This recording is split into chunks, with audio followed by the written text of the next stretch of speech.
Okay, so today's video is makeup I regret buying. Some of it being individual like makeup products I just don't think are worth the money. And then some of it is like categories that I've definitely spent too much money on when I probably shouldn't have, and I just don't use most of it now because I can't, because I only have like one set of lips and eyes. But yeah, so that's kind of where we're at. I actually don't have as big of a list as some beauty gurus, because I feel like when you get to a certain point with your channel, you buy stuff when you know you're not gonna like it because you know it's gonna get you good views. I still have this like mindset of only buying stuff that I really want to buy, so I don't have a big list. But actually a lot of this came after my channel, because I think I started buying just like more new releases just to try it out for you guys, and some of it just didn't end up being all that great. So let's get into it. Before we get into it though, I'm already out of breath and I ran up the stairs. That's all I did. Here's my Instagram, here's my puppy's Instagram and my TikTok, as well as my drama channel, which will all be in description, along with anything I'm wearing on my face and on me. Subscribe, hit that bell, give this video a like, and comment for engagement. Now let's get into it. So the first thing is pretty obvious, and you guys are gonna know what I'm talking about when I say it. ABH Norvina Pro palettes. I bought 2 of them because they were on a big sale. I think it was Black Friday. I got them on maybe like a 20% off, and then they both came broken. Both of them. Both of the shades came cracked. So I managed to actually fix it with some like denatured alcohol. What is it called? No, some like rubbing alcohol. And I ended up pressing it back together. I think I reached out to Beauty Bay and asked them for a discount. Instead, they usually either offer a full refund if you send them the product back, or they'll give you a partial refund. I think it's 40% off. So I think I ended up getting the palettes on a 60% off because they came broken. And I'm glad I got it on a 60% off, because if I paid full price, I would be losing my mind. Those palettes are awful. This is a pink Colourpop palette that I paid maybe £12 for, 10, maybe 12 of customs, and I was supposed to get this same look with a £60 palette originally. I think it's 68, the Norvina Pro palettes. Yeah, I was not getting this look. I was getting splotchy, messy, patchy, ugly is what I was getting. I now compared it to the original Norvina Suede palette that she came out with, and it's night and day. I don't know why they changed the formula. I don't know why they came out with these palettes, and I don't know who enjoys them. If you enjoy them, please let me know how you make it work and why you like it, because I hate them and I regret ever buying them. They're at the back of my drawers and I just don't want to look at them because I'm just upset. I'm angry. I don't want to use them. I don't. I only used one of them, and the second one I'm just basically, I don't even want to try because I know I'm gonna have a bad makeup day, and that's going to irritate me. The next one is something that I bought before my channel even existed, and it's the Marc Jacobs Remarkable Foundation. Oh my god, it's as if I put paint on my face, but like really dry, crusty paint that made me look 50 years older than I am, which just was not a good look for me. Personally, I think everyone raved about that foundation because they were like, oh my god, it's the most full coverage thing you'll ever put on your face. It looks amazing. Does it? Does it look amazing, or does it just look good because of the ring lights and the filters on the cameras? Because in person, that looked awful. I don't know why I ever trusted that. When a beauty guru says, full coverage, stay on all day, that's usually not a good thing for me. Usually those foundations look the worst on me. I don't know why I got it. It was really expensive because it's Marc Jacobs, and it was really bad. I then gave it to my mom, and she said that she hated it also. So you have 2 opinions here. It was absolutely an awful foundation. I don't know who enjoys it, why they enjoy it. Please let me know if you enjoy it. Maybe I just have too dry skin for it. I feel like maybe if you have oily skin, you'll enjoy it a lot more, but it was just really bad. Like for example, the Charlotte Tilbury foundation I'm wearing right now, it's also full coverage and a stay all day kind of a formula, but it doesn't cling to any dry patches. So clearly it can be done on my skin, but that foundation was just completely not it. I used it once and I didn't even finish doing my makeup. I just finished doing my foundation. I put some powder on and I was just like, absolutely not. I think even before I put on powder, I was like, this looks really bad, but maybe I can salvage it. There was no salvaging it. I just took it off and did my makeup differently because that was awful. Liquid lipsticks. Why did I buy so many? Why did I fall into the craze of liquid lipsticks of 2016? I think it was, yeah, 2016 to like 2018. I just bought a bunch of like Kylie liquid lipsticks in all different shades. How many of them am I using now? How many of them am I actually reaching into and using? Because I have about 20, 25 liquid lipsticks, if not 30, and I'm not using any of them because I like glossy lips now. I'm hoping the liquid lipstick trend comes back around before they get expired. because I don't like the fact that I wasted a bunch of money on them. I did buy most of them on a sale if they had like a buy one get one half price or whatever it was, but still a lot of money went to liquid lipsticks that all look the same, all perform the same, all do the same thing. Why don't I do that? Anyway, the Ace Beauty Flare palette. I'm going to keep on banging on about it. It's my regret. I bought it with a lot of excitement because I think I heard some good things about the brand and it just was not good. It ended up being really patchy and not blending properly, and it made me furious. I was really angry filming that video actually because I couldn't make it work. And then even when I made it work, I was still really upset about it. So that's one that I'm just completely turned off for. Fenty complexion products. I like Fenty for their lip glosses. I like Fenty for their highlighters and just a few. Oh, the cream blushes and bronzers, incredible. And I heard their powder bronzers are also really amazing. However, foundation. Oh wait, not all complexion products. I like the primer. The primer was amazing. It was super hydrating, super nice, like plumping formula. So I'm excited to get into that one once I'm finished with all of my other primers, because that one was one of my more recent purchases. So I'm kind of going in chronological order with my project pan, if you guys don't know. But foundation, concealer, and that's it for complexion, was really bad.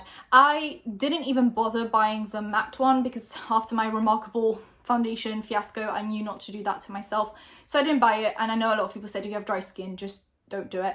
But when she came out with the dewy foundation, I was like, this is a new one. I might actually really enjoy this. And somehow even the dewy foundation really clung to my dry spots. It looked quite bad if I may say so myself. Even, I mean, I went downstairs and my mum looked at me and she went, I don't mean to be mean, but like, what's wrong with your face? Like, what happened? What is that? And I just said, thanks. I don't know what happened. The concealer I used once. It's really dry, really like clingy to my under eyes. It made my under eyes look really old and crepey. And then I gave it to my mom and I don't have any second opinions. So maybe it wasn't great, but it probably wasn't that bad either for her. So that's that. The mascara from Fenty also wasn't my favorite. I have a lot of mascara, so when I add one into my collection, it's not good. I'm like, why did I do that?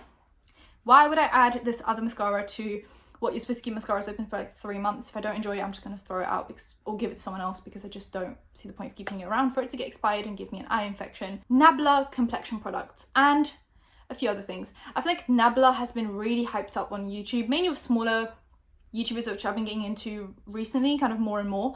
They all hype up Nabla, and I think maybe I just tried all the wrong products. The complexion products just are not my thing, which I've heard a few smaller influencers say they don't really like the complexion products, which makes sense because they're super clingy. They don't sit well on the skin at all. I filmed a full face of Nabla and it was so negative that I just refused to upload it. It was really, I was so upset, I just deleted the whole thing. The complexion products super clingy. The powder was not great, at least not with the complexion products. I feel like if I tried it with other complexion products that I actually like, it might have turned out fine. But because I already didn't like the foundation and concealer, the powder just had no way of winning. Honestly, I just didn't give it a fair shot. So I'm going to try again. The foundation and the concealer were just really bad. As a whole, I just didn't have a great experience with the bronzer, blush or highlight. But actually, it's probably because my complexion looked so bad that anything I put on top looked really patchy. So I'm looking forward to trying the bronzer, blush and highlight kind of on its own with a separate set of complexion products. And then the eyeshadow palette. I bought the... It says something with blooming. I'm going to put pictures of everything up. I just didn't want to bring out all the stuff. Plus, I don't have a lot of it because, like I said, I regretted buying it. So I wanted to get rid of it as quickly as possible. So I'm going to put pictures up anyway. The blooming palette, like blooming something palette, the mattes were really nice, but the shimmers were quite lackluster. I don't know if maybe I got the wrong palette. Maybe this one is just like not a good one. If you've tried Nabla palettes, let me know which one you actually really like. Because I feel like I've heard people say, oh, Nabla eyeshadow palettes are really good. Maybe I just got the wrong one. Maybe it's like specific ones that are really good. I want to give Nabla a chance because it looks so pretty, but this one just like the shimmers were quite... Maybe I used the wrong shimmers. I don't know. Maybe I'm doing something wrong. I just want to give Nabla a chance, but it was just a really disappointing full face considering I didn't upload it. It was that negative. I was just so angry by the end of it. I was like, this looks bad. This is awful. I don't want to do this anymore. So I just didn't post it because I was like, that's just really hateful. That was really bad. The Morphe James Charles palette. I don't know why I got it. I used to be a huge fan of James Charles, so when he released the palette, I think I was still on my James Charles fan phase, and I think I just got it because of him, and that was my first Morphe palette ever, and the quality of Morphe products just is not that great. I did manage to make it work. I think it looked quite nice once I was done with it, but I just never reach into it. It's so big that I keep it in a whole separate drawer. So when I reach into my eyeshadow palettes, I'm like completely just forgetting about that palette. It's also just, I don't know, I think the pans are too big for what's necessary. The shimmers were quite lackluster. The mattes are okay, but they're quite chalky, so you have to build them up quite a lot. I think the palette as a whole is a great like vision. I wish I waited for the mini. Maybe I wouldn't have regretted it if it was just the mini palette, but because I got the big one, it's literally the size of the Alex drawer. Like lengthwise, it's the same width. No, the length of the palette is the same size as the width of my Alex drawers. So just as a whole, it's a huge palette. I don't end up reaching for it much because it's just like dug deep under all of my palettes. It's the biggest palette I own. I wish I got the mini, but also the Morphe formula just is not the best. So I don't know why influencers hyped it up so much, because it's really just not a good formula. It's quite chalky. Maybe it's good for beginners. Like it's like a, you know, you just try a few colors out. But as a whole, it's just like, if I compare it to even more affordable brands, it's just not that great. Jouer concealer.